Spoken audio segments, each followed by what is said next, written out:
Dear believer, have you ever stopped to consider why you believe what you believe? Have you ever thought about why you chose the religion you chose? Why do you believe in Jesus Christ as the only means to eternal salvation, and not in karma or reincarnation? Why do you believe that Allah is the one true God and Muhammad is his prophet, and not in the Four Noble Truths of the Buddha? Why do you hold to the Torah as the only revealed word of God, and not the Bhagavad Gita? Dear believer, do you ever wonder why your heaven resembles a utopian earth, and is composed of the same base elements found right here on this planet? Do you ever wonder why your deity governs within a power structure that resembles that of the specific time and place in which your holy text was written? Do you ever wonder why your God looks just like you, or the animals with whom you share the planet? Dear believer, is the faith you practice the dominant one within your culture? Do you not find it at least a little suspicious that the overwhelming majority of all religious believers adopt the religion of the society into which they were born, yet remain convinced they've lucked out or been divinely admitted into the one true faith? Does it not make you at least somewhat apprehensive that almost every person of faith chooses belief not because of its virtues, supporting evidence, moral codes, or expression of worship, but rather because it was what they were born into? Why, out of the abundance of faith choices available, does almost every believer on the planet choose the faith that's within arm's reach?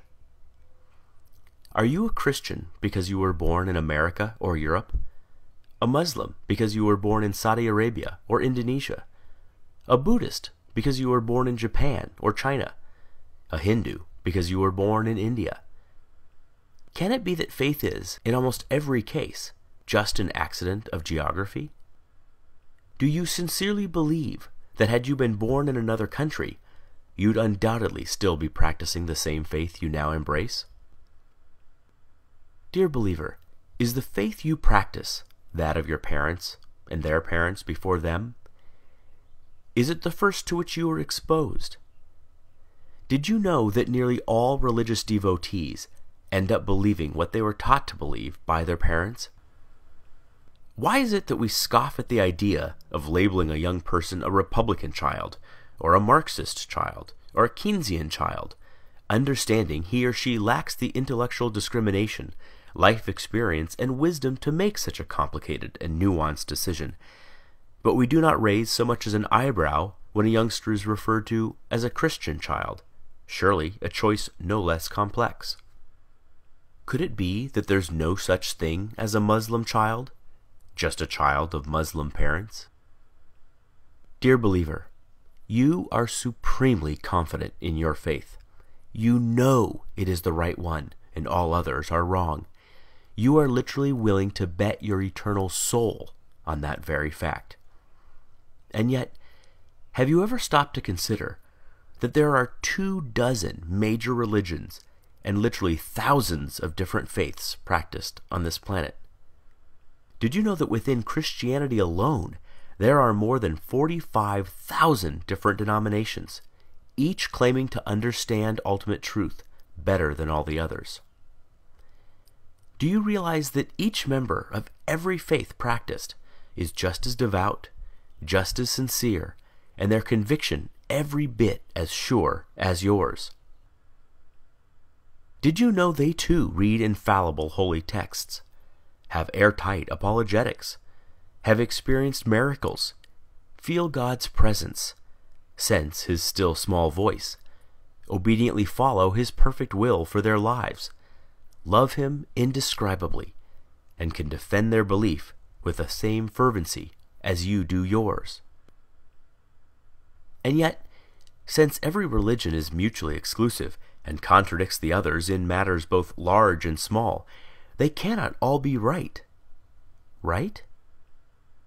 You know, you just know, your faith is the exception. And yet, if every member of every faith feels just as you do, what are the odds you're right? Dear believer, I've often been told that my unbelief is a guarantee of missing out on heaven and ending up in hell. But whose heaven? Whose hell? I've often been told that I should, just to be safe, accept God. After all, what have I got to lose? But who's God? Given so many options, aren't I more likely to choose incorrectly? Might not I be better off wagering on no God rather than on the wrong God? You put it to me, what if you're wrong? But what if you're wrong? What if, rather than Jehovah, Allah is the one true God, or Shiva, or Wu-Tan, or some god on the other side of the planet you've never even heard of yet? The truth is, you already know what it's like to be an atheist in regards to every other faith but your own. It's clear to you that adherents to other faiths are mistaken, deluded, or deceived, but they think the same of you. The way you view them is exactly the way they view you. Every devout Hindu has embraced his faith for the exact same reasons you have embraced yours.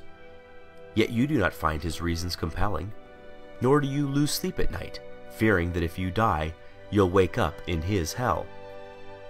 Given this, is it so hard to see why some of us just take our atheism one God further?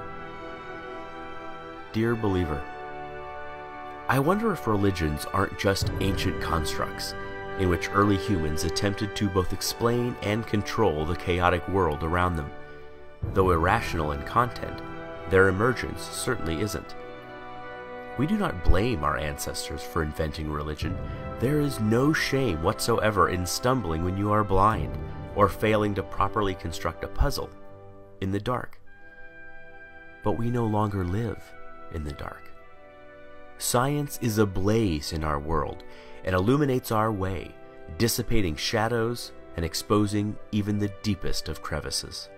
We no longer live in the cave. We have crossed the valley, scaled the mountains, and have begun to make out the magnificent vista on the other side. We no longer require comforting stories to make us feel safe or valued. Is it not time that our beliefs match our discoveries? Is it not time that our ideas reflect our new perspective? There is equal, if not greater awe in reality than there is in fantasy. Perhaps it is time to stop telling ourselves that we are the reason the universe was made, that our culture is somehow better than other cultures, that our tribe was chosen over all other tribes. It is time to learn how the universe really is, even if that deflates our conceits, wounds our pride, humbles our point of view, and forces us to admit that we do not have all the answers. Believer, if you honestly value the truth above all things as you claim, as I truly know you do, you must confront these fundamental questions. Far better, Carl Sagan said, to embrace a hard truth than a reassuring fable.